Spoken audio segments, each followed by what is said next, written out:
questions. Oh boy. I don't feel ready for this because here's why. I'm learning to follow my own curriculum, and that means that I am standing in my strength instead of my insecurity. I am loving the book Worthy and my divinely appointed group who's said yes to studying this alongside of me and to just trusting that their best is good enough and we show up. We're never behind. We're never off track. We're always divinely positioned to talk about the pages that resonate most with us.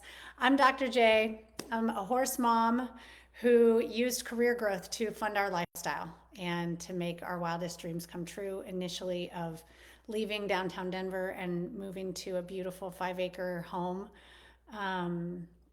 or I should say a beautiful 5,800 square foot home on 5 acres. And then was diagnosed with an aggressive form of cancer 2 days after being laid off, 5 months after making that wild dream come true. As the Fresh Prince of Bel Air would say, my life got flipped, turned upside down. And in the journey, I decided that it wasn't worth it. I had a wonderful guide in my life who came in with such love and such kindness and showed me that I was under a lot of stress. And I used to tell myself I manage stress well. And that individual said, really? And my functional medical team had just done a stress assessment, and my cortisol levels were about 8 times what a typical human should be. And so I had to look honestly at myself and at the data and say the lies that I've been telling myself are simply not true. And I wish I could say I had a neat and tidy spreadsheet of all the lies we speak and a replacement thought for you. I'm still figuring it out. And I gotta tell you, it's frustrating.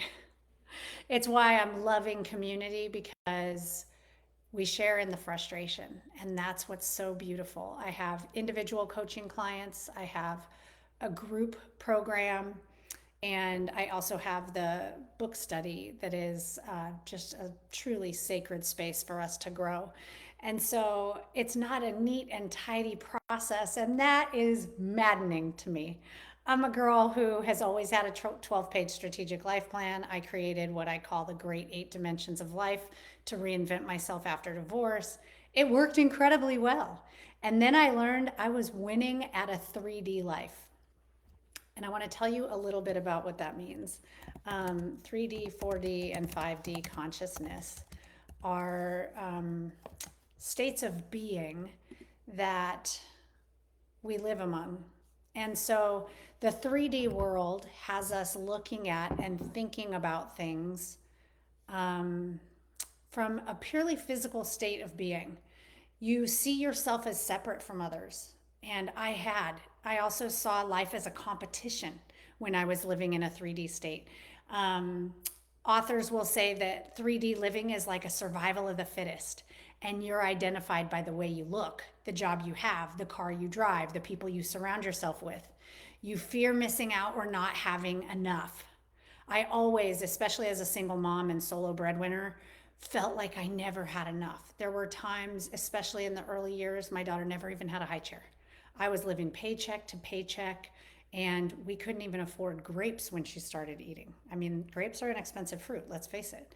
And I was in education at the time. I love education. I wish that it paid more and that I could do that as a job every single day, because there's nothing that brings me more joy than sitting crisscross applesauce and hearing the hearts of a child.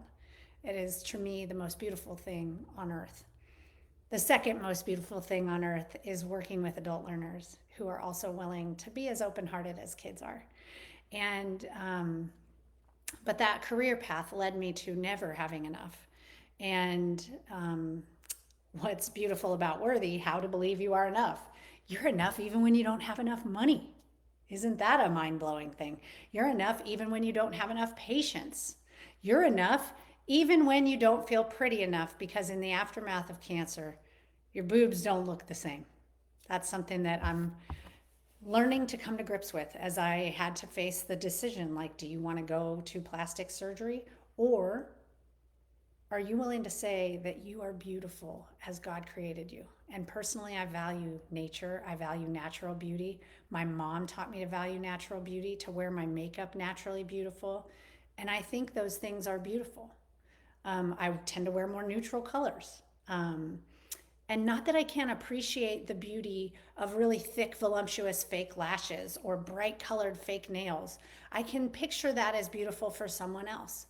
But for me and for my values, that's not what's true for me. I value and place a high degree of value on, I'm looking at nature just surrounding me, on nature and natural beauty. And I believe we are all brilliant and beautiful. And so I want to stand in that truth for myself. But we, in a 3D state, there's that physical beauty that the world has that we think we have to have.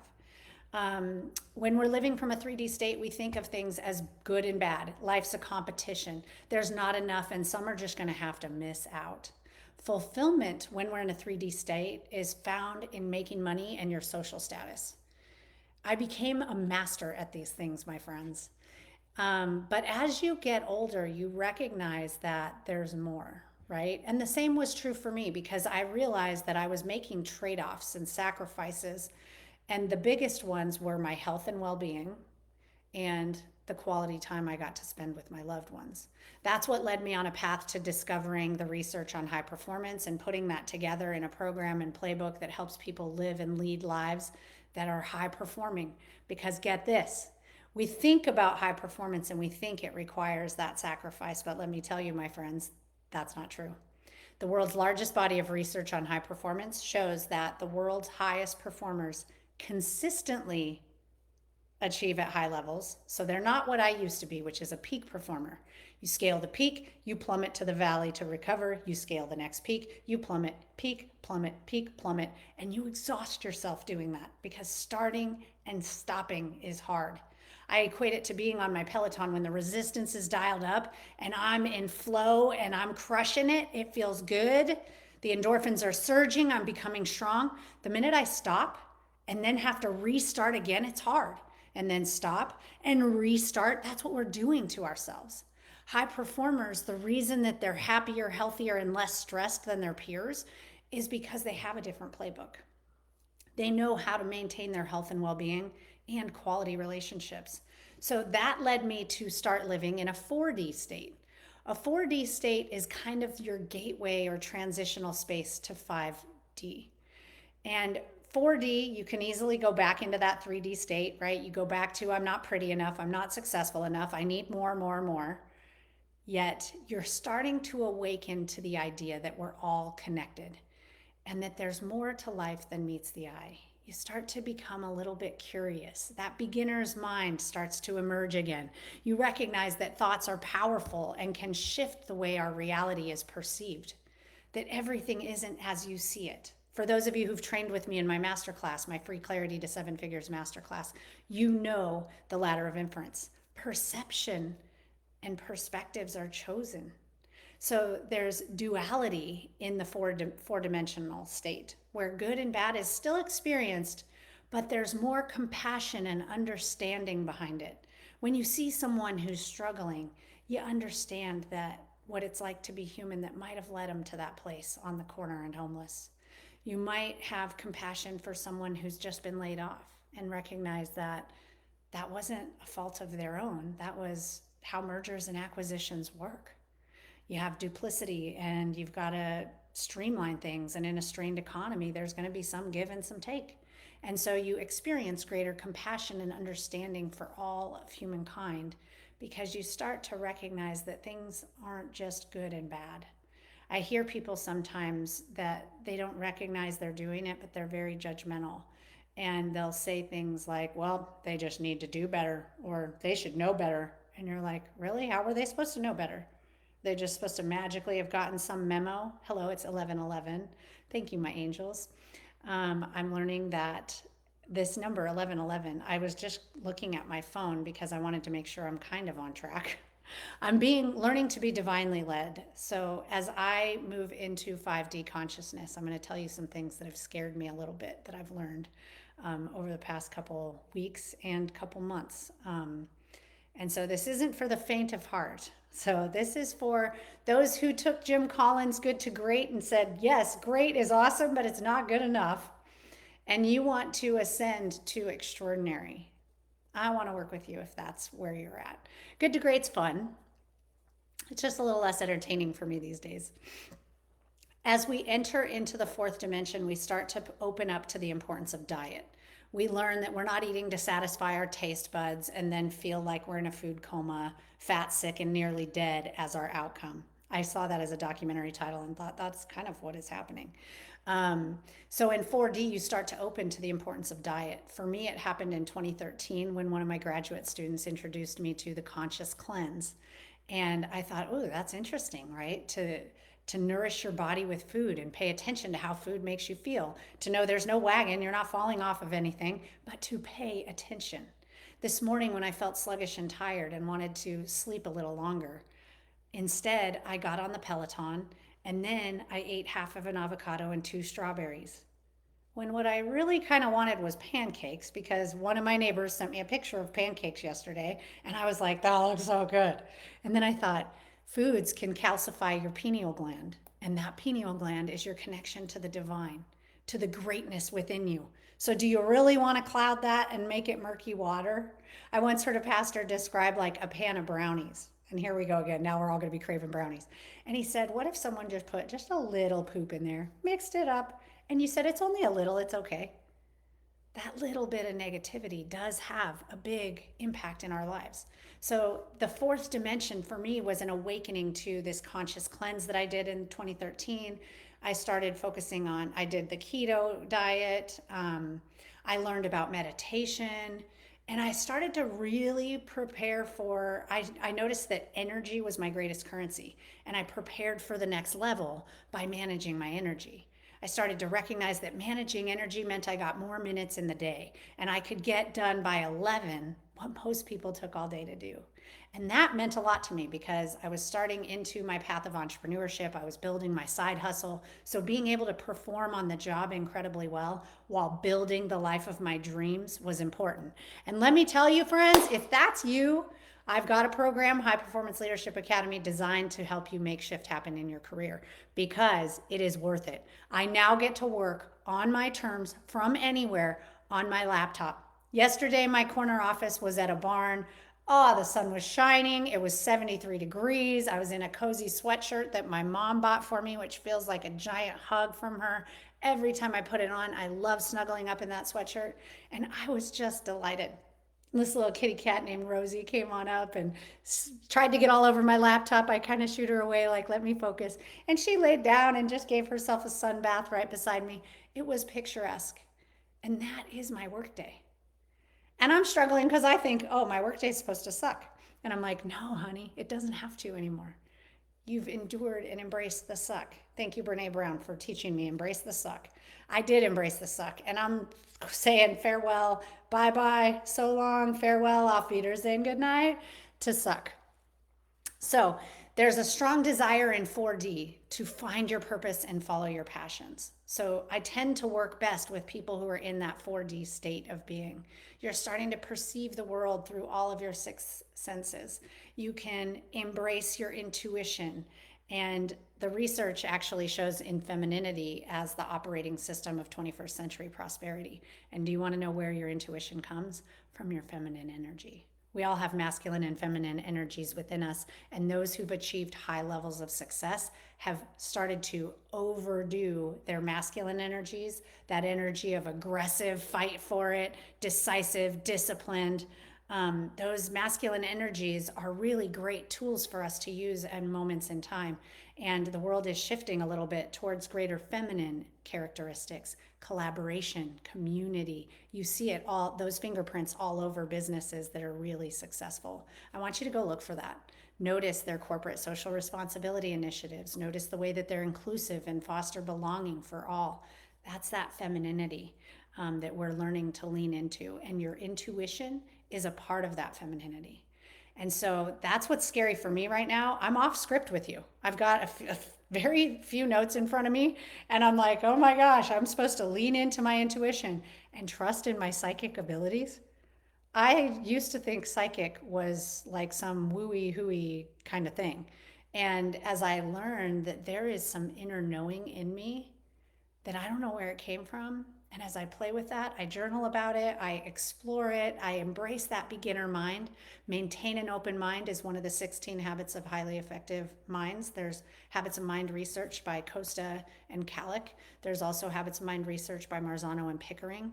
Both came up with 16 lists. There's a lot of overlap, and they organize them in different ways. However, one of the biggest things that I think has made me a success is knowing these habits of mind, knowing that persisting, managing impulsivity, listening with understanding and empathy, thinking flexibly, thinking about your thinking. Hello, how about could we all agree the world would be a better place if we started thinking about our thinking? The Bible says, take every thought captive. I've had to do that recently. I had a relationship that turned kind of toxic, and it was a little bit confusing to me because I really cherished a lot of things about that relationship. It was kind of like my diet where I thought it was 80-20, but really it was more 60-40, and I was having more cheat days. So I was noticing in this relationship too, there was some more toxic days. It wasn't exactly 80-20 that I was tolerating, it was more 60-40. And I had to think about my thinking because I started to feel sad, and I got sucked into the sadness, and I started to believe some of the nasty things that person said about me, and recognized that comes from pain. That doesn't have to be me. I don't have to take that in. So thinking about my thinking and taking every thought captive allowed me to choose gratitude, to come from the highest version of myself, which ironically, I just coached someone who's exiting a career on that same subject. So I'm seeing the divine alignment. That allows for my intuition to be in flow and to recognize someone might need to hear that right now.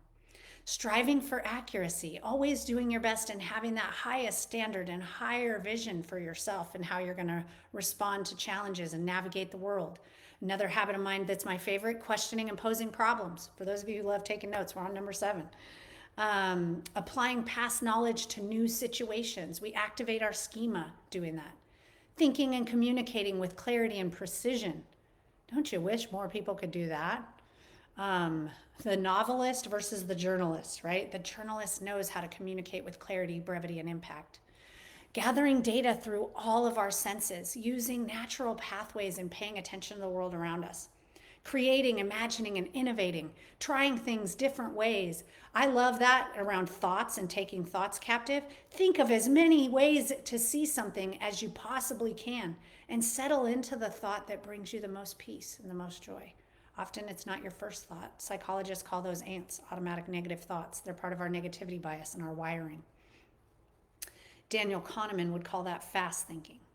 Slow thinking is where we can create, imagine, and innovate from. Another one of my favorite habits of mind is responding with wonderment and awe. Oh, I love that one. There's an actual book titled Awe, A-W-E.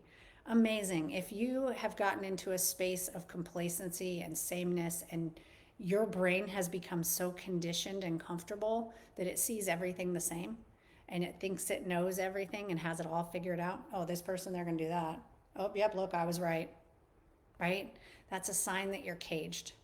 High performers know that there are 3 lives that describe the human condition: caged, comfortable, and charged. A sign that you're caged is when you see things in sameness. If this is fascinating to you, I want you in High Performance Leadership Academy. This is what we study, my friends. And then the best part, we go put it into practice.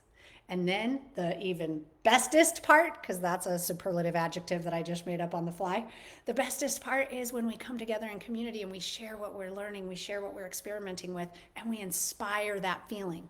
See, we need emotion to get us to take action. We need knowledge plus action plus emotion. Knowledge plus emotion plus action. I knew my equation wasn't quite right. To equal change in our life. Another thing for your notes page. Taking responsible risks is a habit of mind. Are you not just haphazardly and impulsively Costa, or not coasting, this is Costa and Calic's list. Robert Marzano and Deborah Pickering call this restrain impulsivity, right? That you're actually, these guys call it managing impulsivity. We covered that already. I apologize. I regress. To me, taking responsible risks means not to just impulsively dive into something. I'm a Sagittarius, so sometimes I want to just dive into something and I have to roll myself back and say, is that a strategic move? Nope, that's an impulse. Responsible risks involve being adventurous and living on the edge of your competence and trying new things constantly, while also knowing that there's some strategy there. Finding humor. This one I absolutely love. It makes me think of Ellen DeGeneres. I saw her on Jamie Kern Lima's Becoming Unstoppable. And I just think, man, she reminds me to not take life so seriously. I'm a very serious person. And obviously, anyone with a 12-page strategic life plan, hello. We're operating from a unique fabric and tapestry on the world. Thinking interdependently, being able to learn from others in reciprocal situations, that there's this law of reciprocity of knowledge exchange, and we're all here to guide each other home in that. And then my favorite habit of mine is remaining open to continuous learning. That, like a door, our doors open. We don't shut down new information. Like when I received information that I went, whoa, I would have previously thought that was cuckoo for Cocoa Puffs, but I'm going to choose to be open-minded. I'm going to choose to play with that. So that is the habits of mind that allow us to start awakening into the 5D state. Okay? Now here's where we're going to start blowing your mind. This is where I'm playing right now. Once you reach a 5D state, it's hard to go back to 3D. Even my daughter yesterday was saying, you don't care. And I said, it's not that I don't care, sweetheart. I just know that the thing that we're arguing about matters so little. It has very little relevance in the grand scheme of things. And I don't mean the grand earthly scheme of things. I mean, I'm learning. Here we go. Let's just get real, because you're my community, you're my people. So what I'm learning, there's so much that is in my head right now that I haven't made sense of yet. And I'm still just journaling and sitting in the mess of it. But one of the things that I'm learning is that my orientation to God has been earthly. I was taught about Jesus as a child growing up. And so I tend to think of God in action as Jesus. I have questions and things about the Bible that have been critical and condemning in their presentation to me, and those give me the heebie-jeebies. And as I've opened my mind to God, thanks to Gigi asking if we could go to church, then seeing God guide us divinely away from a $1.7 million country club home and into a $1.5 million home that gave us a little more freedom and flexibility, but that also allowed us to put the horse in the yard. Like, God guided that really difficult, contentious circumstance with the builder in a beautiful way that only God can do. And so I started to awaken to, like, oh my gosh, this is real. Meanwhile, her barber, who's a strong woman of faith, who I aspire to emulate now that my faith has been strengthened, she's strengthened me, and I want to be that rising tide that raises all ships. And so as I think about that, I recognize that I can be strong in my faith now too, because she taught me to choose relationship over religion. Don't let the things of religion get in your way of your relationship with God. Woo! I needed to hear that at that moment in time. So every day I would pray, God, reveal yourself to me. One of my favorite songs says that God is a way maker, miracle worker, promise keeper, light in the darkness. One of my favorite pastors says what you believe about God reflects how you pray, reflects about how you achieve. And I was like, whoa, I was praying like a weak and whiny little girl. Dear God, I hope you have time for this. I'm kind of learning more about you. I want to revisit you. Do you hear me? Are you there? Reminds me of Judy Blume's, Are You There, God? It's me, Margaret. I'm like, are you there, God? It's me, Dr. J. I can't feel you. I can't see you. I feel like I'm talking to myself. My logical mind starts taking over, and I'm going down all kinds of rabbit holes and making grocery lists and organizing spreadsheets. And then I get back on track and try to pray again. Man, learning to pray, that's a whole skill set, right? So to get ourselves back on track, Gigi oriented us back to church. God guided us divinely. And then I start realizing as I awaken further, thanks to cancer, thanks to the layoff, thanks to really having to recalibrate every single thing in my life, and to recognizing that at this cancer retreat, I learned the reason why I was snapping was because we all have a stress cup. And mine had gotten so full that any little thing, pew, and I was exploding. And I was exploding on the ones I love the most. That was what broke my heart. And that is what high performers would call being out of congruence. My behaviors weren't aligned with the clarity I have about who I am. and that stole a little of my worthiness. Is that happening for you? We can get you back in congruence. Clarity chart, amazing worksheet. It's session number 2 in the high performance coaching frameworks. It's absolutely amazing. You need to be doing this work, my friends. Our inner work determines our outer reality. Write that down. Type it in the chat for me. Our inner work determines our outer reality. That's not on my notes, but that's damn good. See, that's when we stand in our intuition, when we trust in that we can be guided. The answers are in us, they're not out there. And that's 5D living. You have stronger feelings of love, of connectedness with others, even of connectedness to the plant and the galaxies. As we were driving by, I saw these gorgeous oak trees. We went to a thing called Live Oak International and saw the best driver in the world compete last weekend. And these oak trees were just majestic, like the way that their branches just formed geometric art. The leaves, I was in awe. The way the sun glistened on them, the way they blew in the wind.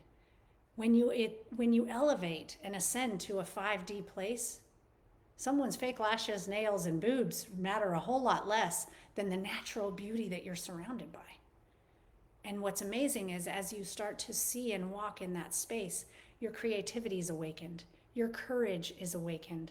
I had a client this week say, I actually, because I've done this high performance coaching and I'm always answering these hard questions with you, I went into that interview and I answered hard questions from my heart. You know who you are. I am celebrating you, girl. Woo! She's going to get the job of her dreams because she's learning to speak the truth of her heart. And I wonder if you need to do that too. If you are ready to make shift happen, I want to invite you. You can join me in a couple different ways. One is in this Facebook community. I want you engaging, posting. This is our space to co-create. I have been a little afraid to do that because I feel like I have to have something really good to post. We don't. Let's just post. Let's be our authentic and real selves. I also have this worthy group. We meet on Sundays, and this week is an integration week.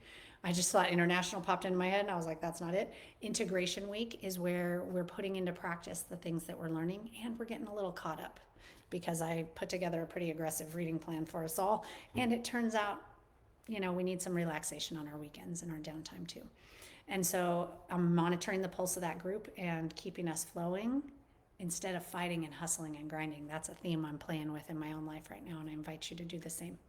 So with that, my friends, we're coming up at the bottom of the hour, and I would love to know in the comments what resonates with you. I kind of went on this intuition that there were things that you needed to hear and that I could divinely deliver those to you. That really freaks me out because I'm a girl who loves a spreadsheet. I love to have my curriculum scoped and sequenced. And this space is really a space that is becoming a place where I can listen to your heart. And as I learn to connect to the divine and I start to eat in ways that allow me to connect, I start to listen to sound baths that allow me to connect. I start to practice stillness and meditation that allows me to connect. I'm getting visions for people, and I'm able to reach out to them and really touch their lives in a way that is beyond what I've ever been able to do as a teacher and as a trainer and as a coach. And so there's a lot of beauty in that for me. And I feel honored, truly honored, that the divine would speak and work through me in ways that allow me to help people. That's beyond beautiful and not exactly what was in my strategic plan as I thought about my career. So with that, I want to invite you to shine your love and light into this world. The world needs you in the way that only you show up. Only I show up this way. Because last I checked, I don't know anybody who had their $1.7 million foundation destroyed, who God brought 2 gentlemen to help her right out of that situation and into a home, a 5,800 square foot home on 5 acres with a beautiful barn and horse in the yard, and then 5 months later to be laid off, and 2 days after that diagnosed with cancer. I think I'm the only one living that specific journey. And therefore I'm the only one that's learned exactly what I've learned that's guiding me through it. And I know that's what's my uniqueness. Thank you, Rory Vaden, for teaching me that. See, we learn together in community, and that's what we're here for. And I want to share the lessons that I've learned with you. And I want you to reciprocate that and share the lessons that you're learning with our community in this space. Will you join me? I love you, sweet friends. I see you. You belong here. You are worthy. Together, we are building brilliance. We start by doing it in ourselves, and that outpours into our families, and that outpours into our communities and into this world. And that is what the world needs now more than anything else. As the world awakens its consciousness, you're going to need a safe place and a community that's rooting for you to rise above the noise. That's the space where we play in Worthy. This is the space where we focus on our careers and we grow, and we're using high performance leadership as a tool to live and lead our best lives. That's your 3D, 4D, and 5D self. I want you winning in every dimension of your life, my friends. With that, go out and shine your love and light into this world. I could talk to you all day. I love you from the bottom of my heart. Peace, joy, and happiness I send to you.